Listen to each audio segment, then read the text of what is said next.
Ladies and gentlemen, good day and welcome to Global Health Medanta Hospitals Q2 FY26 earnings conference call hosted by IIFL Capital. As a reminder, all participant lines will be in the listen-only mode, and there will be an opportunity for you to ask questions after the presentation concludes. Should you need assistance during the conference call, please signal an operator by pressing star then zero on your touch-tone phone. Please note that this conference is being recorded. I now hand the conference over to Mr. Rahul Jeewani from IIFL Capital. Thank you, and over to you, Mr. Jeewani. Hi, good afternoon, everyone. This is Rahul from IIFL Capital. On behalf of IIFL, I welcome you all to the second quarter earnings conference call of Medanta. From Medanta, we have with us today Dr. Naresh Trehan, Chairman and Managing Director, Mr. Pankaj Sahani, Group Chief Executive Officer and Director, Mr. Yogesh Kumar Gupta, Chief Financial Officer, and Mr. Ravi Gothwal, Head Investor Relations. Over to you, sir, for your opening comments. Good afternoon, and thank you for joining us today for Medanta's Q2 FY26 earnings conference call. I hope all of have had the chance to review the results and presentations that were released Friday. Over the years, Medanta has remained committed to one core belief that world-class medicine should be accessible and delivered with compassion. Every quarter, as we reflect on Medanta's progress, I am reminded that what we are building is not merely a network of hospitals, but a movement in healthcare, a movement grounded in clinical excellence, compassion, and trust. This quarter marked another proud milestone as we commenced operations at our Noida hospital, Medanta's sixth facility. This 550-bed, state-of-the-art, patient-centric hospital embodies our vision of expanding access to ethical, high-quality healthcare. The hospital began operations in September and is currently functional with 226 beds, including over 80 ICU beds and 5 operating theaters, as well as 3 cath labs, all equipped with advanced medical technology. Our teams are fully committed to ensuring a smooth ramp-up and to extend Medanta's care to more lives in the region. We also announced plans to establish a 400-plus bed super specialty hospital in Guwahati to serve the entire northeast region. In October, Medanta completed the acquisition and possession of a 3.5-acre land parcel in Guwahati, and the Bhumi Pujan ceremony was held on 31st of October 2025, paving the way for construction to begin. Turning to our Mumbai project, we are pleased to share that we have received additional FSI approval, enabling us to expand our plans from a 500 to a 750-bed super specialty hospital. This is a significant development, and we are focused on expediting the construction process to create one of the most advanced healthcare facilities in Western India. With that, I now hand over the call to Mr. Pankaj Sahani, our Group CEO, who will walk you through the financial performance. Thank you very much. Thank you, Dr. Jain. Good afternoon, everyone, and thank you for joining us today. I would like to begin with a key milestone of this quarter, the commencement of operations at Medanta Noida, our sixth hospital, which became operational in September 2025. This is a significant achievement for all of us at Medanta. The construction of this hospital began in September 2022, and within just 3 years, we have successfully brought this world-class facility to life, a testament to our strong commitment and execution capabilities. Currently, 226 beds are operational, including 81 ICU beds, 5 operating theaters, and 3 cath labs. The hospital is equipped with cutting-edge medical technologies such as the Da Vinci Xi surgical robot, next-generation O-arm, Artis Icono AI-driven biplane cath lab, and state-of-the-art diagnostic systems, including a 3 Tesla MRI, dual-source CT, PET scan, and gamma camera. These capabilities ensure that our clinicians have access to the most advanced tools for diagnostics and treatment, and this aligns with our vision of delivering world-class care with precision and compassion. Medanta Noida offers comprehensive tertiary and quaternary care across more than 20 super specialties, including cardiology, oncology, neurosciences, gastroenterology, and orthopedics. We have already onboarded over 150 experienced doctors, including more than 30 senior director-level clinicians who bring deep expertise across key specialties. Our emergency and critical care services are fully operational, ensuring round-the-clock readiness for complex medical needs. The early response from the community has been extremely encouraging, reaffirming the trust that Medanta names commands. We are confident that Medanta Noida will evolve into a strong pillar of our network and emerge as a significant contributor as it scales up over the coming quarters. In the first month of operations, Medanta Noida generated rupees 39 million and reported an EBITDA loss of rupees 197 million, which is in line with expectations during the initial ramp-up phase. We are very excited about Medanta Noida and what it will offer to Noida, the Greater Noida, and wider region, given the strong clinical talent that we have onboarded, supported by the highest quality and ethical medicine that Medanta is known for. Now, moving to the consolidated performance update for Q2 FY 2026. During the quarter, consolidated total income was rupees 11,189 million, compared to rupees 9,748 million, same quarter last year, registering a strong growth of 15%. EBITDA ex Noida grew 14% year-on-year, with rupees 2,804, with a margin of 25.2% compared to 25.3% in Q2 FY 25. EBITDA including Noida was rupees 2,607 million, up 6% year-on-year, with margins at 23.3%. Profit after tax for the period was rupees 1,584 million, a strong year-on-year growth of 21%. PAT margins for the quarter improved to 14.2% compared to 13.4% in the same quarter last year.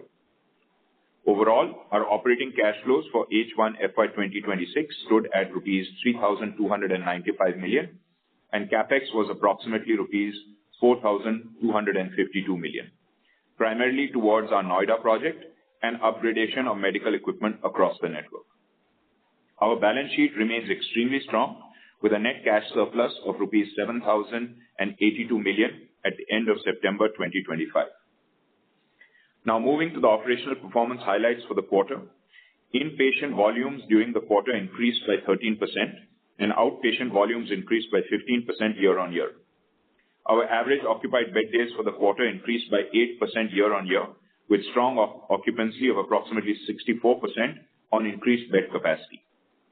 Average revenue per occupied bed for the quarter was rupees 65,570 compared to rupees 62,141 in the same quarter last year, an increase of 6% year-on-year. During the quarter, international patients' revenue increased by 49% year-on-year to rupees 762 million in Q2 FY 26, driven by increased international patient volume. Coming to the matured and developing hospital performance update. During the quarter, revenue from our matured hospitals, which includes Medanta Gurugram, Indore and Ranchi, was rupees 7,200 million compared to rupees 6,833 million in the same quarter last year, registering a year-on-year growth of 5%. Now please note that the OPD pharmacy business of Gurugram unit, which is now operated by a 100% subsidiary of the company named GHL Pharma and Diagnostics Private Limited. As a result, the OPD pharmacy revenue, which is not part of the matured unit reported numbers in Q2 FY 26 in the presentation. And therefore, excluding the impact of the Gurgaon OPD pharmacy business, the matured revenue has actually grown by 7.9% year-on-year. Growth was visible across core specialties, whereas degrowth was seen in internal medicine, primarily due to the lower incidence of vector-borne diseases during the quarter compared to the same quarter last year. EBITDA of matured hospitals stood at rupees 1,696 million, compared to rupees 1,689 million in the same quarter last year, with a margin of 23.5%. Adjusting for the impact of OPD pharmacy business switching, EBITDA growth in the matured hospitals was 2.2% year-on-year. The EBITDA in Q2 FY 2026 includes the impact of additional manpower costs, largely in Gurgaon and Indore, as well as the new unit in Ranchi. This increase includes the impact of increments as well as new hiring in the matured units. On the volume side, inpatient admissions grew by 5% year-on-year, and the occupancy remained healthy at 61% on an expanded base. ARPOB for mature hospitals stood at rupees 73,447 in Q2 FY 2026, compared to rupees 66,989 in the same quarter last year, registering a strong growth of 10%, primarily driven by a favorable change in specialty mix. Moving to the developing hospital portfolio, which includes facilities less than 6 years old, which is Medanta Lucknow, Patna, and now Noida. During the quarter, 37 new beds were added in Patna, taking the total bed addition to 57 beds in the first half of FY 26 in Patna. No bed additions in Lucknow, while 226 beds were added in Noida with our operationalization of the unit there. Both Lucknow and Patna continue to deliver strong double-digit growth. Revenue from developing hospitals, excluding Noida, grew 28% year-on-year to rupees 3,531 million. Including the initial contribution from Noida, total revenue stood at rupees 3,570 million, reflecting an overall growth of 30% year-on-year. Overall, EBITDA from developing hospitals, excluding Noida, was rupees 1,112 million, registering a strong year-on-year growth of 34%, with strong EBITDA margins of 31.5%. EBITDA, including Noida, was rupees 915 million, with a margin of 25.6%. Inpatient volumes were up 26% year-on-year, reflecting broad-based growth across Lucknow and Patna, along with an early contribution from Noida, which became operational only in September 2025. Occupancy stood at 70%, with an ARPOB of rupees 54,854 across the developing hospitals. Including Noida, occupancy was 67%, with an ARPOB of rupees 54,980. Now coming to our project updates. In Guwahati, we completed the acquisition of a 3.5-acre parcel of land for approximately rupees 600 million. The site, located along National Highway 27, offers excellent accessibility across the entire northeast region. Allotment and possession are complete, and I'm pleased to report that subsequent to quarter ended on 31st of October 2025, we concluded the Bhumi Pujan activities and construction of the Guwahati facility can now commence. In Mumbai, Oshiwara, we received additional FSI approval, enabling us to expand our bed capacity from the earlier reported number of 500 to 750 beds. The board has approved a new project cost of rupees 15,300 million to cater to the increased bed count of 750 beds. This cost includes the cost of land, additional FSI purchased, as well as the construction and medical equipment, and also includes rupees 850 million for staff residential apartments. Overall, Q2 FY 2026 was a quarter of steady growth with consistent performance and disciplined execution, as well as the launch of the exciting new opportunities that Medanta Noida holds. Our expansion projects continue to progress well across various stages of execution. With a strong pipeline, disciplined capital allocation, and a healthy balance sheet, we remain confident of sustaining growth momentum and delivering on our strategic objectives. With this, I request the operator to open the line for questions. Thank you. Thank you. We will now begin the question and answer session. Anyone who wishes to ask a question may press star and one on your touch-tone telephone. If you wish to remove yourself from the question queue, you may press star and two. Participants are requested to use handsets while asking a question. Ladies and gentlemen, we will wait for a moment while the question queue assembles. The first question comes from the line of Tushar Manudhane with Motilal Oswal Financial Services. Please go ahead. Thanks for the opportunity, sir. So just on the matured hospital, while even after adjusting for the pharmacy and other income, the EBITDA growth still seems to be just 2.5% with addition of manpower cost. So are we more or less done with the increase in the manpower cost, or is there something more to come? And subsequently, when do we see the EBITDA growth in line with the or better than the revenue growth? So thanks, Tushar. So there are two parts in the developing hospitals, although the nomenclature may be a little misleading because it does also include the 110 beds which are new in our Ranchi facility, which was the expansion of that facility.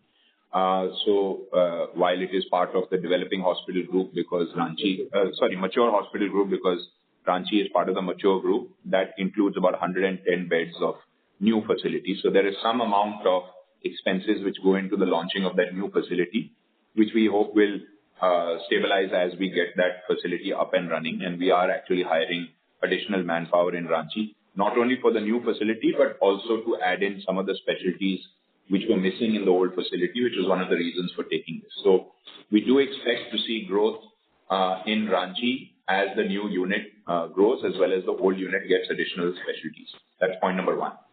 Point number two is that last year in Indore, we had a unseasonably high amount of vector-borne diseases. So when you look at quarter to quarter, there's a little bit of impact of a very high base on Indore last year. And Gurgaon also, we had some amount of vector-borne diseases, which I think across the industry is a bit lower. However, we did hire and we did also do some manpower increases in Gurgaon, and we do expect that to play out over the coming quarters as well as going forward.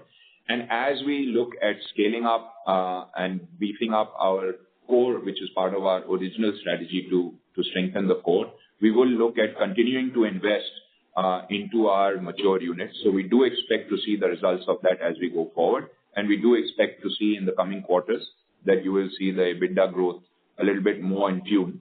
But if you look at it even from a year-on-year basis, so if you take, the complete 6-month to 6-month basis, you will find that there is a, significantly better performance in the mature facilities over the complete 6 months. So not getting too much caught up into what happens in one quarter versus the other. If you look at it more of a 12-month run rate annualized basis, you will see fairly healthy growth in the mature facilities as well.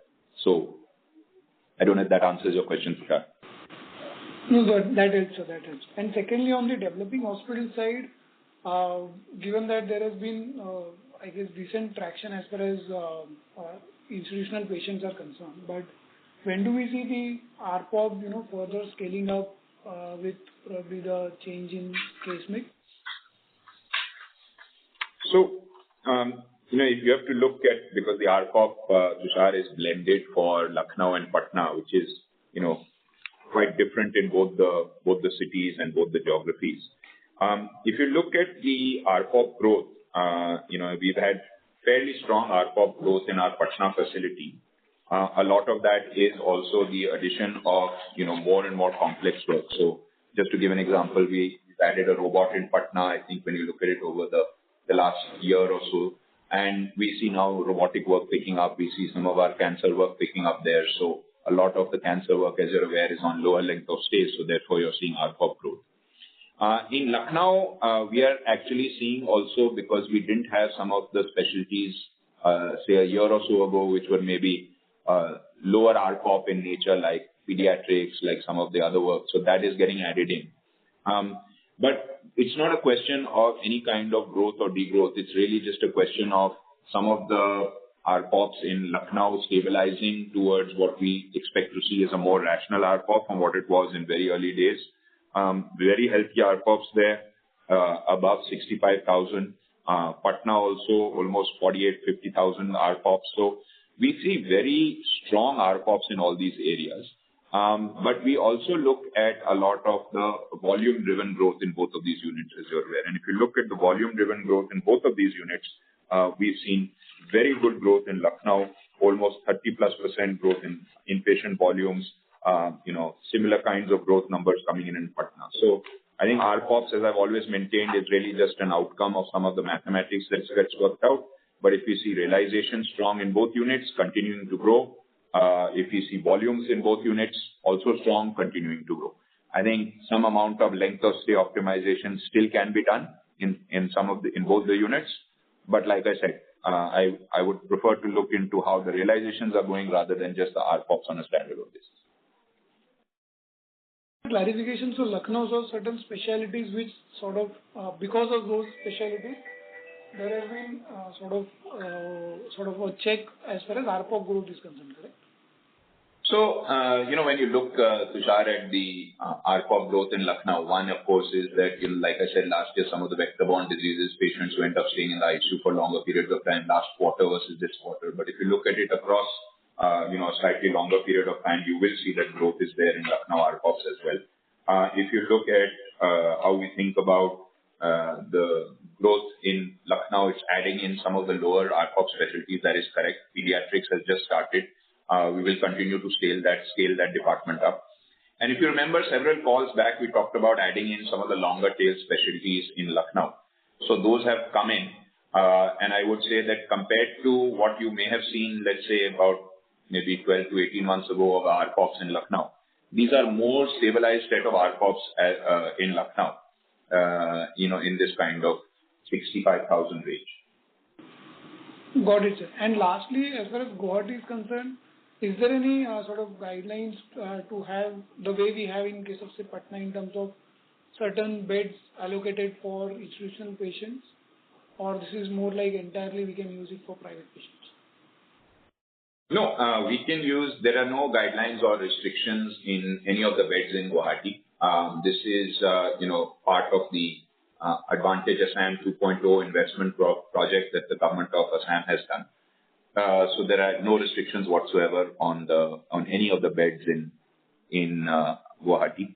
However, Medanta will very much look at providing care to all the spectrum. It will not be that we will not be looking into various different types of payer classes, as we have done in every one of our units, irrespective of the requirements of the lease. But no PPP. This is a pure, land which we have procured from the government as part of this investment initiative. That's it, sir. Thank you. Thank you. Thank you. The next question comes from the line of Damayanti Kerai with HSBC. Please go ahead. Hi. Thank you for the opportunity. My question is on your Noida unit. So you mentioned you have already onboarded 150 doctors, including senior directors, etc.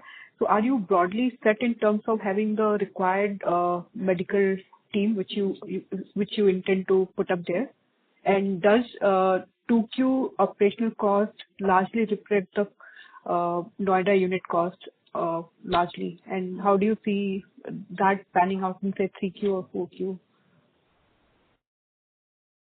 Okay. So, first of all, to your question on have we hired most of the clinical talent, I would say that we have hired large part of the clinical talent, but not all the clinical talent. So to give you a simple example, our OBS team is not complete. Our pediatrics team is not complete.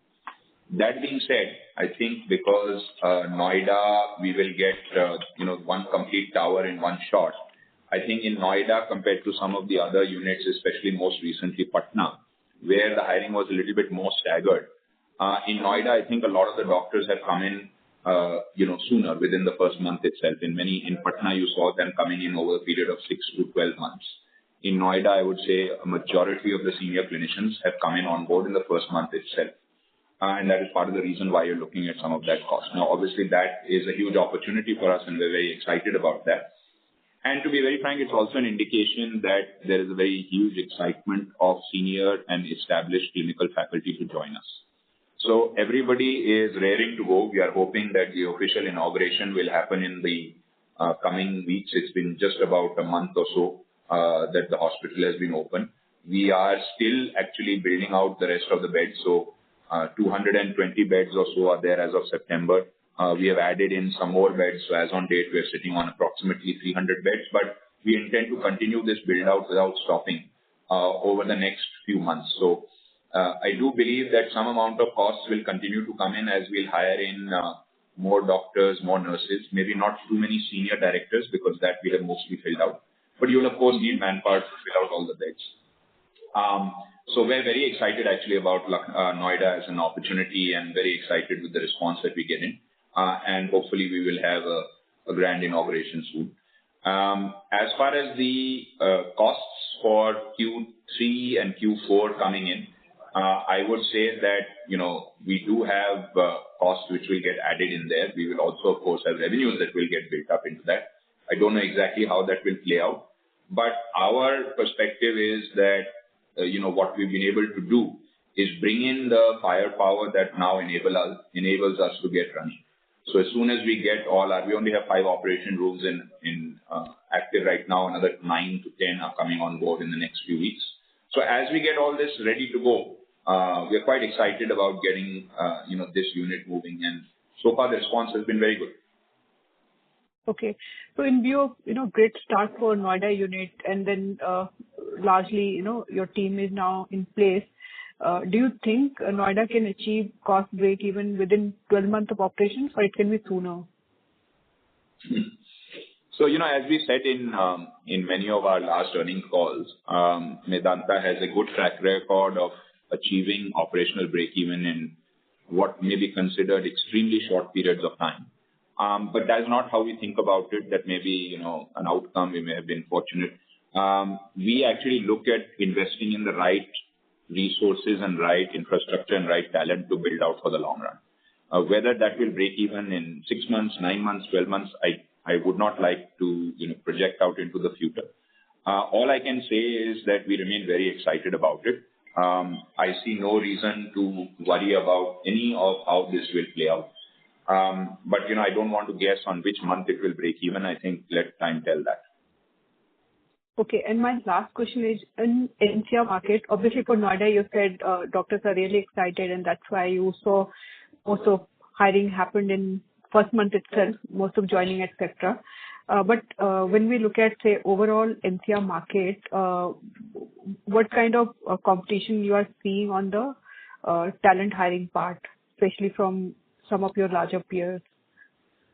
Have you seen any attrition, etc., more than usual in your Gurugram unit or something?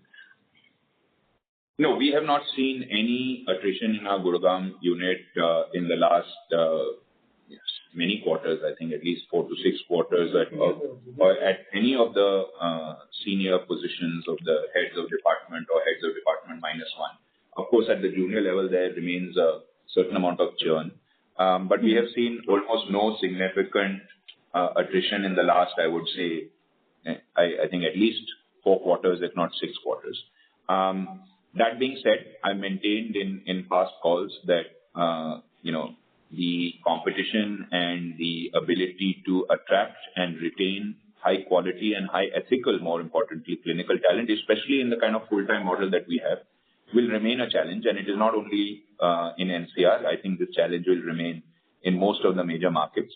And it will remain so not only for the listed players, because there are also hospitals which are single unit hospitals, unlisted hospitals.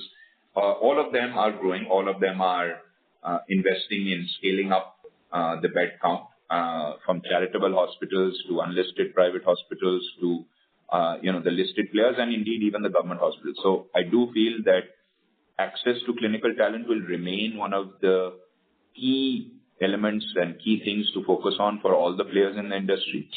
Medanta has been very fortunate that we are considered to be a very attractive place for doctors to work.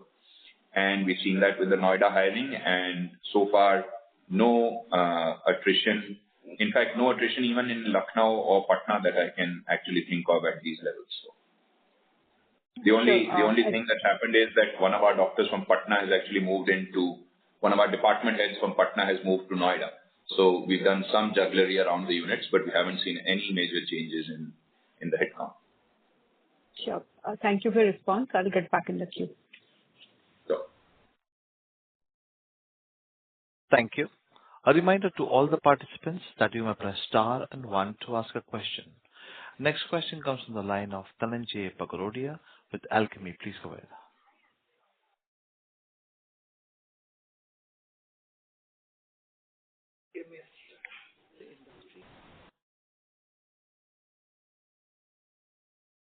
Hello. Mr. We can't hear Bagrodia, please anything. go ahead with the question.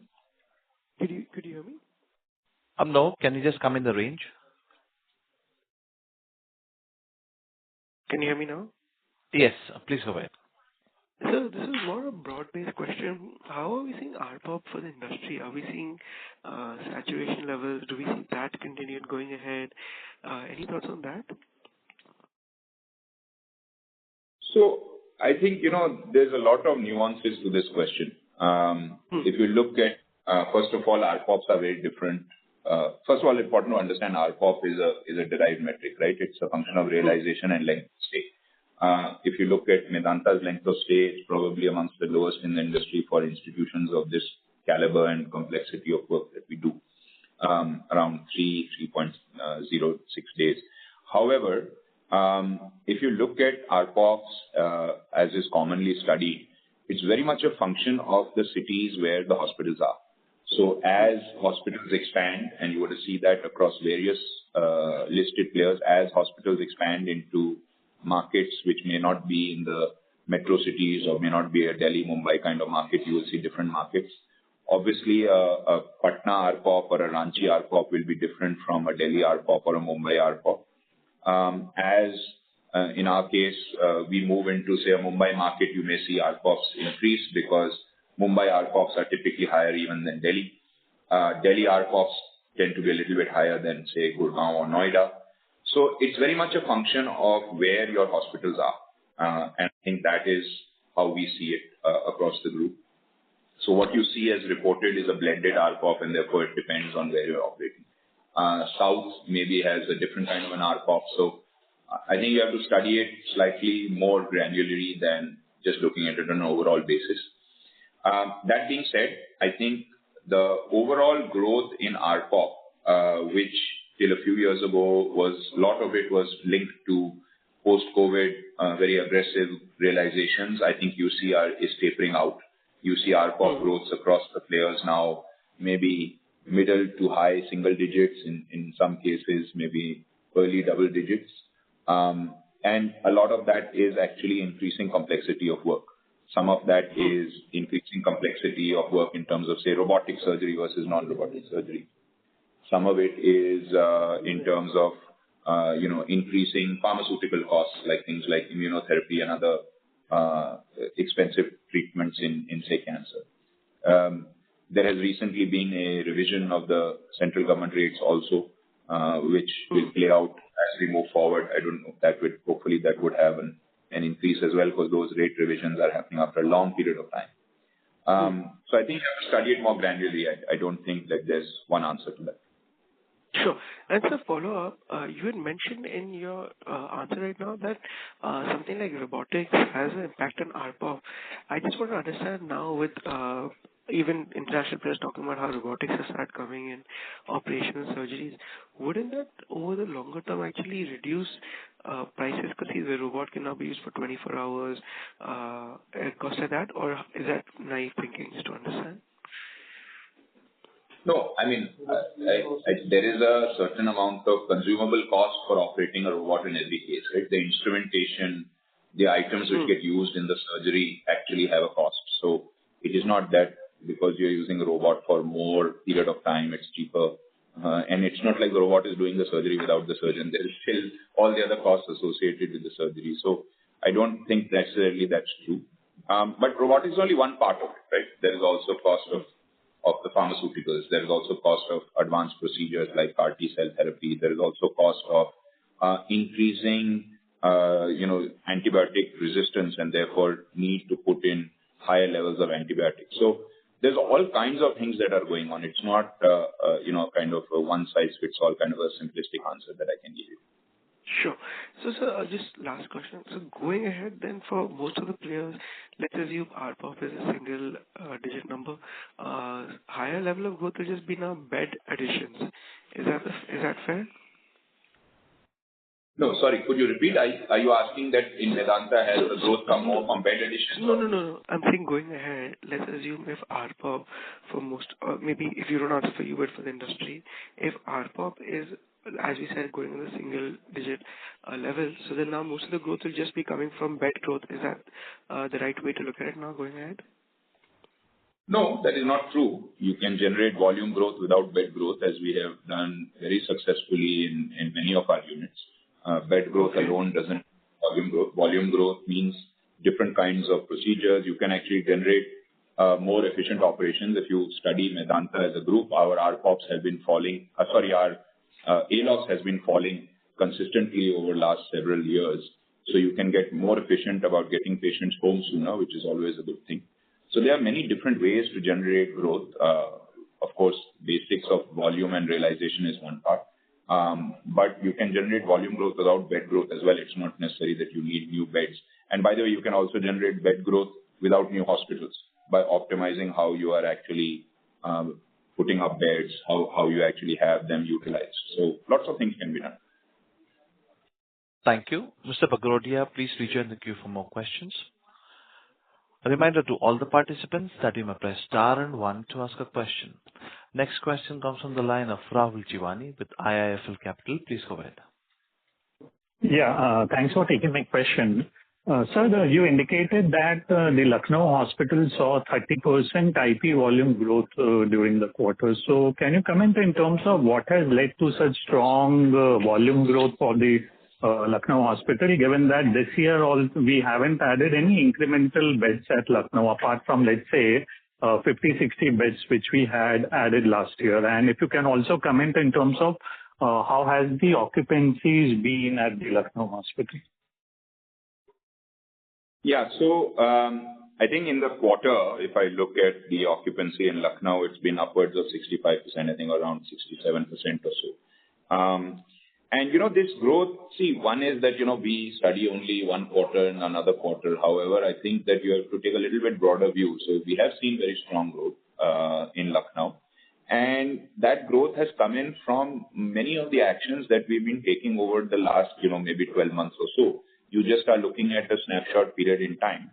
If I look at this growth, even in the previous quarter, it was in a, similar kind of percentage. And if I look at it over 6 months or if I look at a 12-month running period, it's also been fairly robust.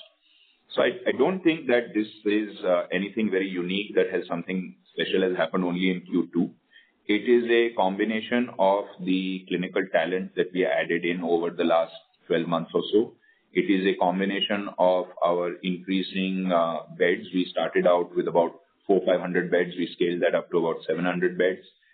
It also includes the addition of some clinical talent there. We've added in some pediatric talent. We've added in talent in our oncology function. We've added in talent in some of our surgical and neuro functions.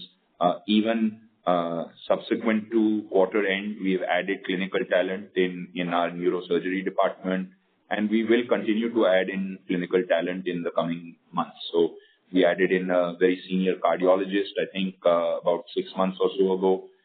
So a lot of this is, talent that we've been building up in the unit that you see playing out over the various months. One snapshot, I don't think, is only that something extra special happened in Q2.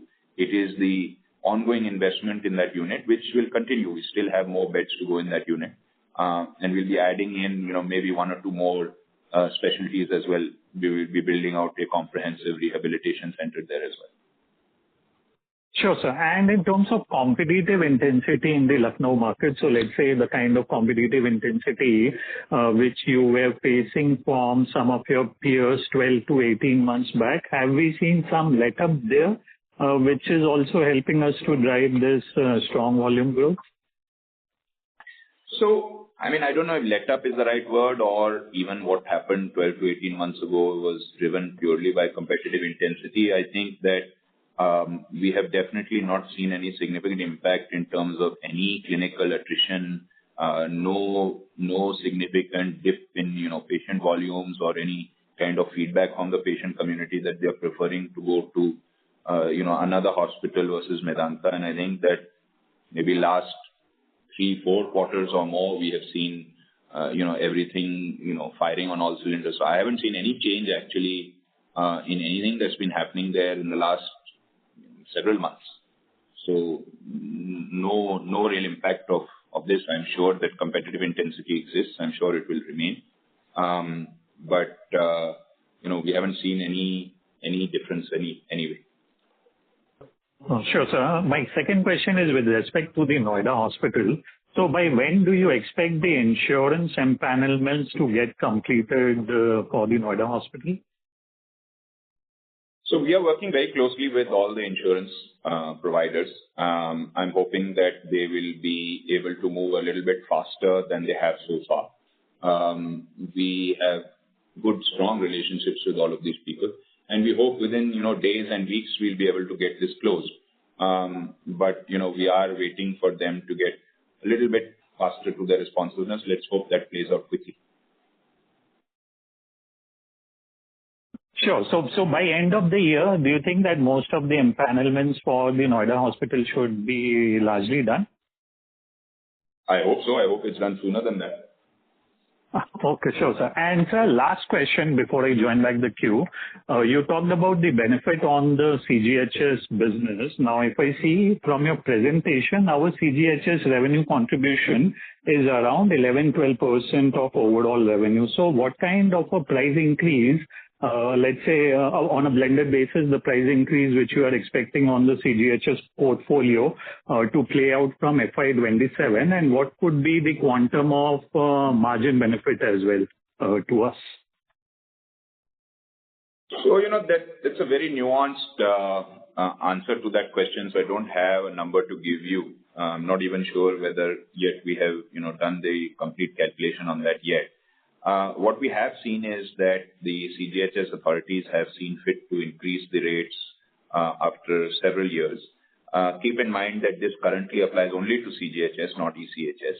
And, that hopefully will come out if they choose to follow suit as well. And some of the other, state governments and some of the other public sector undertakings, etc., which follow a similar guidance may follow suit. We've seen some positive trajectory over there, especially in some of the specialties and departments which were very, very low and almost unsustainable. So departments like ENT have seen, high growth. In some of the bigger departments like, cardiology or cancer, we've seen, maybe 5 to 10% growth in different procedures. But I think each procedure has a different growth rate, and so therefore it requires quite a bit of getting nuanced understanding into that. As with any price increase, since we assume that there would not be a proportionate cost increase, that should all then flow through to the bottom line. But that remains to be seen. I think the biggest challenge, frankly, with this business remains the payments and the collections. So while we have seen some increases, it is not necessarily that suddenly this has become on par with the cash or insurance business, because collections also remains a problem. That being said, given our model, our large-scale model, our fixed cost of doctors, etc., we actually feel that we should continue to serve this section of the public, and we intend to do so across all our hospitals. And as we build out the new ones, we will do some amount of work there as well.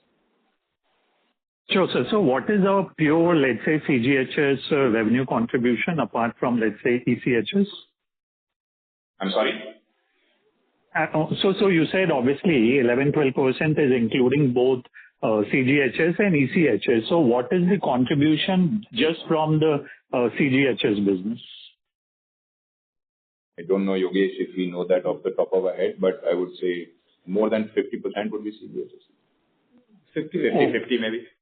Yeah. Okay. Sure, sir. Thank you. Thank you. Next question comes on the line of Harith Ahmed with Avendus. Please go ahead. Hi, thanks for the opportunity. So your comment about moving the operations of the Gurgaon Hospital Pharmacy Unit to a new subsidiary. So just trying to understand the thought process here, and if you would be moving, more pharmacy operations to this subsidiary, and then also the lab operations we plan to consolidate under this entity. No, sorry, I think maybe it's actually the reverse. Maybe you're not aware of the history. This entity already has the complete retail lab operations. This entity also already has the retail pharmacy and outpatient pharmacy for all other hospitals. In fact, only the Gurgaon pharmacy was left to move in. So I don't even remember now in which quarter, but in several subsequent periods, we have moved all the outpatient pharmacies in all hospitals to this entity, as well as some of our out-of-hospital retail pharmacies, and all retail labs are running in this entity. So only Gurgaon was actually left over to transition. And as soon as we got the relevant licenses for that, that was undertaken. And so you are seeing actually the last transition impact. Now all outpatient pharmacies are in this subsidiary. And you should also note that it's only the retail business or OPD business which is gone to their pharmacy. And another question which you asked was about lab business being consolidated with this. All our retail labs are run by our subsidiaries since beginning. All hospital labs are run by hospitals, and we don't have any such plans to move hospital lab business to this entity. So these will remain as two separate businesses only. So the IP pharmacy would remain under BSL. That's what we said, that it's only OPD pharmacy, basically retail business, which is done by our 100% subsidiary company, and Gurgaon was the last leg of that transition. All other transition have happened in the previous years.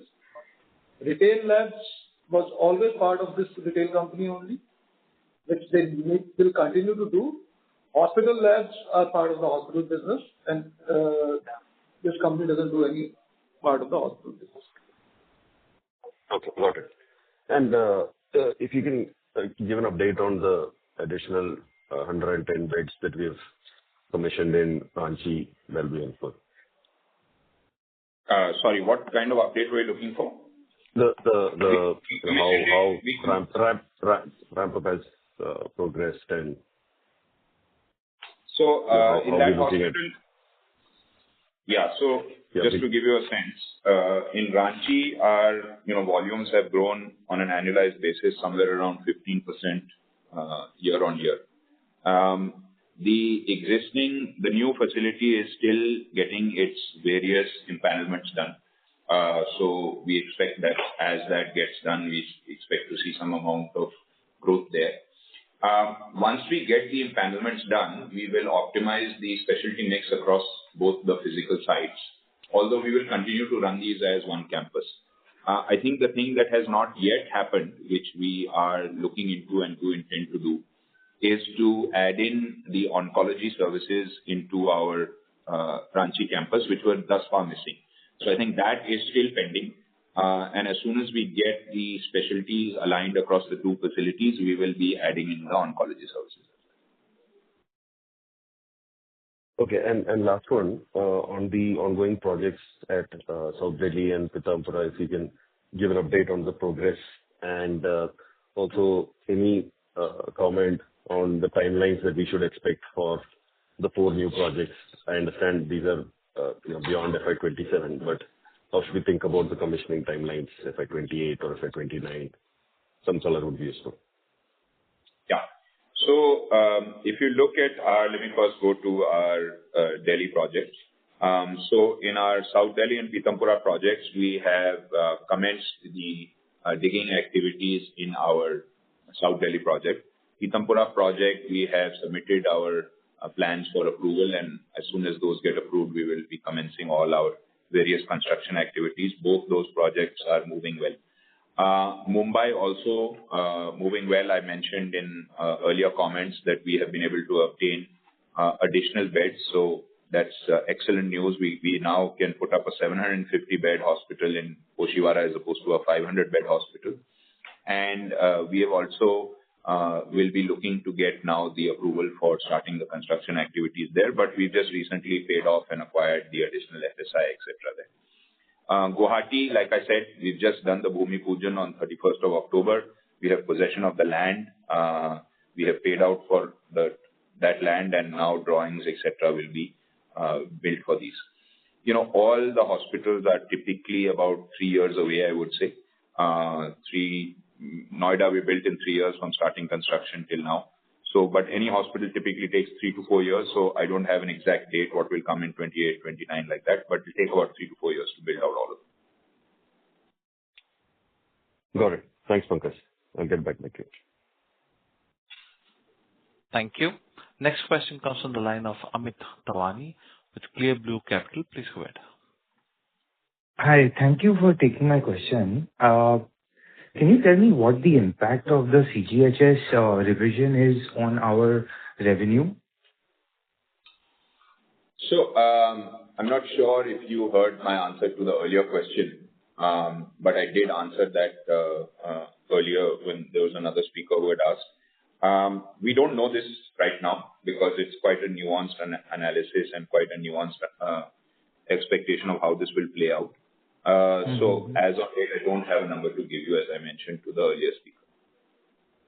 But any ballpark would also be helpful.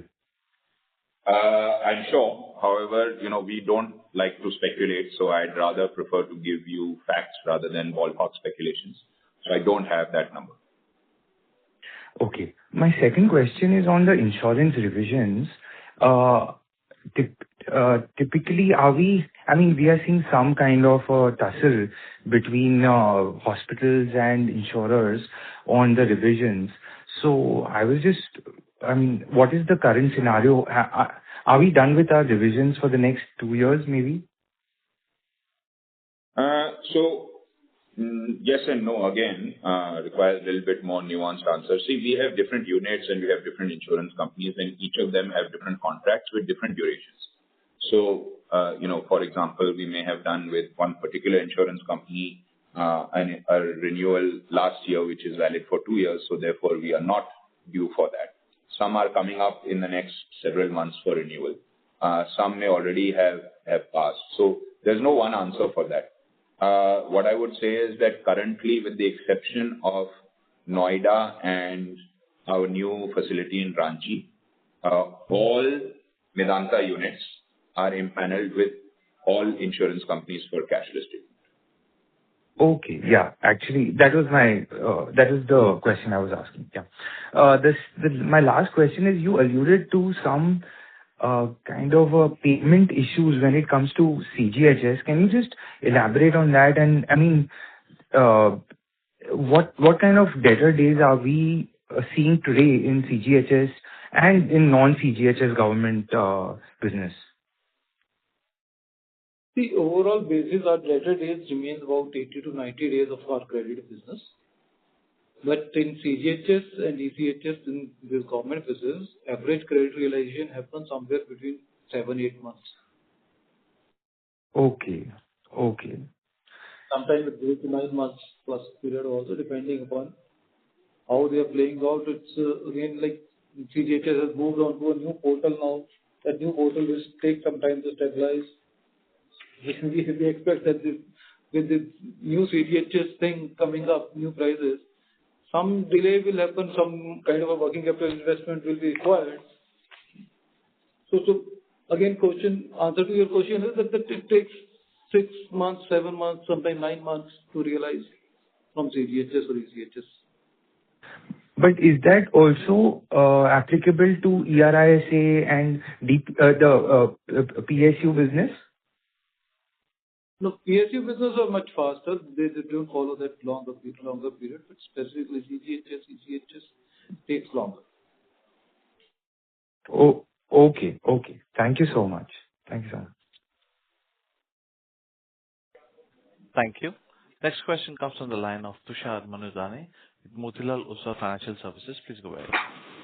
Yeah, thanks for the opportunity again. So just maybe if I missed the Noida operational cost, while currently it is EBITDA loss of 20 crore, what kind of numbers to think about, let's say, over next 1 year in terms of cost or EBITDA loss?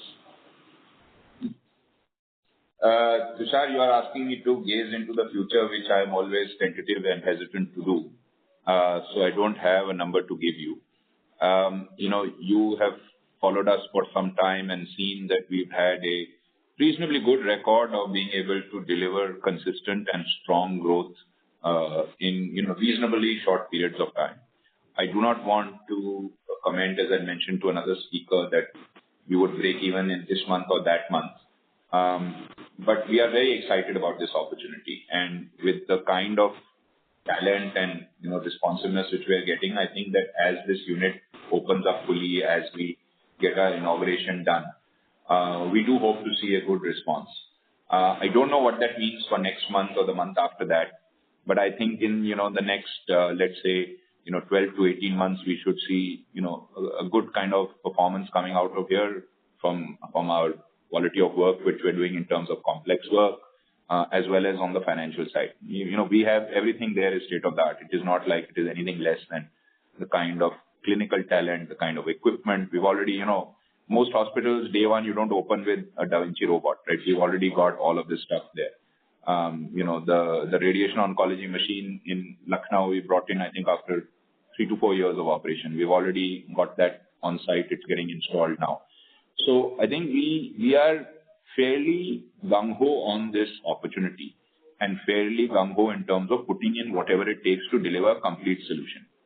Now, if that breaks even in 1 quarter or 2 quarters or 3 quarters, I don't know.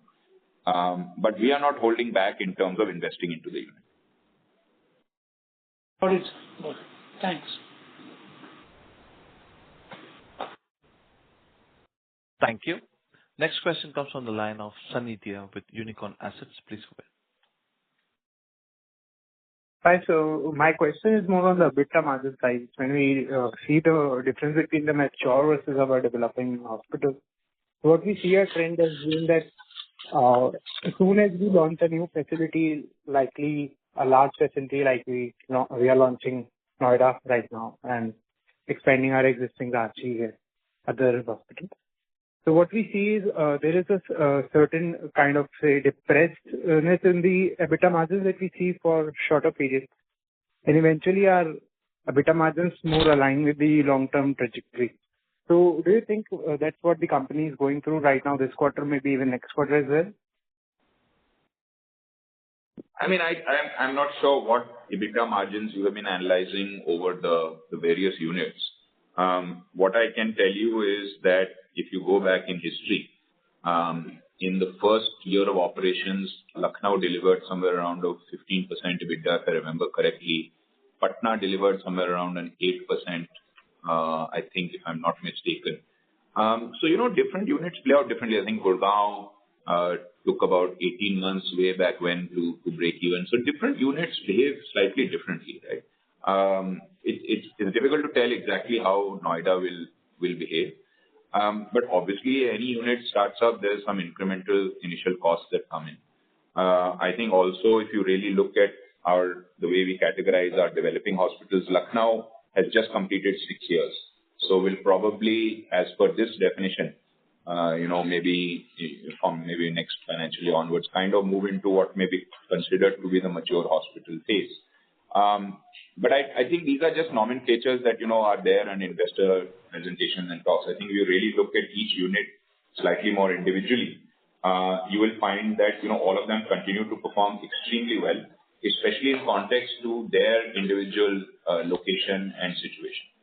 And it's not like, we say that a hospital like Gurgaon, which is 15 years old, is finished. We've been delivering strong growth even in a 15-year-old hospital. So I think each unit plays out slightly differently, and we will see this in Noida, as we scale up, and we will understand how similar or different Noida is to any of the other units. But our internal management approach is to consider each unit differently and not worry about whether it's like Patna or like Lucknow or like Gurgaon, but to run that unit for what it is. And we feel quite excited about Noida. So we are very happy that it's up and running. I think that was the first step. And now we have to get it open properly, get everything finished, get the inauguration done, and, be ready to serve all the people that are hopefully excited to, come to Medanta facilities if they need any kind of medical care.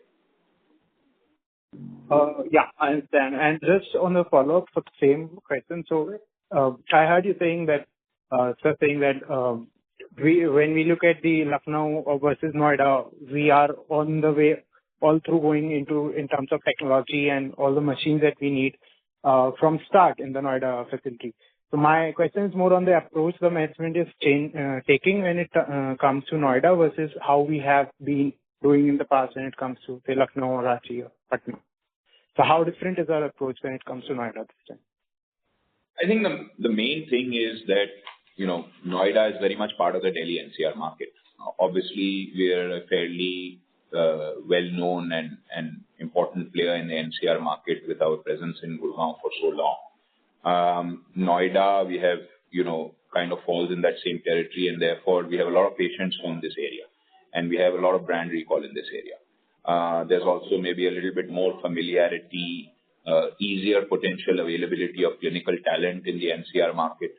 Patna and Lucknow were new territories, right? Most of the private healthcare industry had never even been there. If you look at when we walked into Lucknow, there was a lot of question marks about how successful we would be, and many of the other members of the industry saying that they would not be interested in that market. Now, we've proved many doubters wrong, and we see a lot of people following us and copying us into these territories. Same was the story in Patna. There were a lot of question marks about whether Patna can be not just clinically successful, but financially successful. We have proven that as well. And very likely we will see people follow us there. I would not be surprised if people follow us into other markets which we've gone into. We've kind of established ourselves as a trendsetter on this front. We've always said that Medanta will go where the people need us, not necessarily just where the perceived high per capita income is, but we will go where the people need us. And we have made all those units financially and well and clinically successful. And Noida, given that it's part of the NCR market, we were a little bit more confident to go in with more talent and more investment sooner, rather than actually going into a newer city like a Lucknow or Patna, where we had to learn also about that center, learn about those cities. And, the doctors had to also learn about us. I think in Noida, we are maybe a little bit more familiar to the community. Yeah, thank you greatly. All the best. Thank you. Thank you. Next question comes from the line of Rahul Jeewani with IIFL Capital. Please go ahead. Yeah, thanks for the follow-up, sir. So we did quantify the EBITDA loss from the Noida hospital. Can you similarly call out the number for the new Ranchi hospital where we commissioned 110 beds? So what was the EBITDA loss from the new Ranchi hospital in Q2? We can't, because that's part of the Ranchi unit. I don't know if you have more color. We are running both the units as a one single campus. So there are a lot of shared costs and shared management. So we really don't track it, what is the loss of the new hospital. That will be unfair. So sure, sir. These are not working as a two separate units. They are working as a single unit. The doctor is working here and there also. Correct. Right. And same management is managing that unit also. So sure, that's sir. why we have called it out separately. Okay, point noted. And sir, second question is with respect to price increases across your network. So let's say, I think we were supposed to take price increases across Lucknow and Patna. So have we already taken that at the beginning of the year, or when do we plan to take those price increases? No, we have not taken Patna increases. I think, correct me if I'm wrong, Yogesh, but I don't think we have taken a Patna price increase since starting of Patna at all. Patna remains on the same tariff. Same tariff from what we started. Never taken a tariff increase in Patna. It's now our fourth year of operations, I believe. Lucknow, also we haven't taken any tariff increase.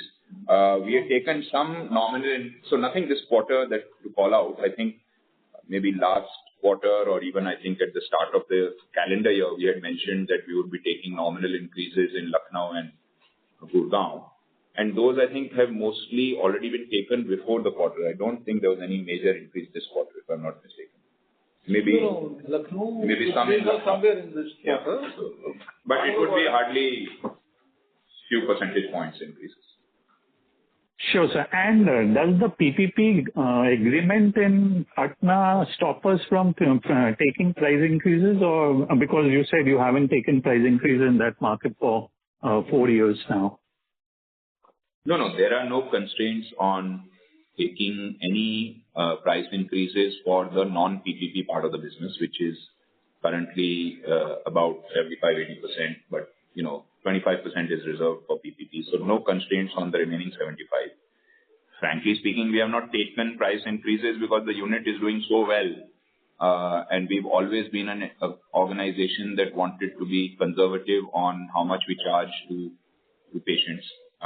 With the kind of financial performance we see in Patna, we don't really see any reason to charge more to our patients just because we can. So we would like to be as reasonable and as conservative on pricing as possible. And also we continue to open more beds there. We continue to see growth across the board there.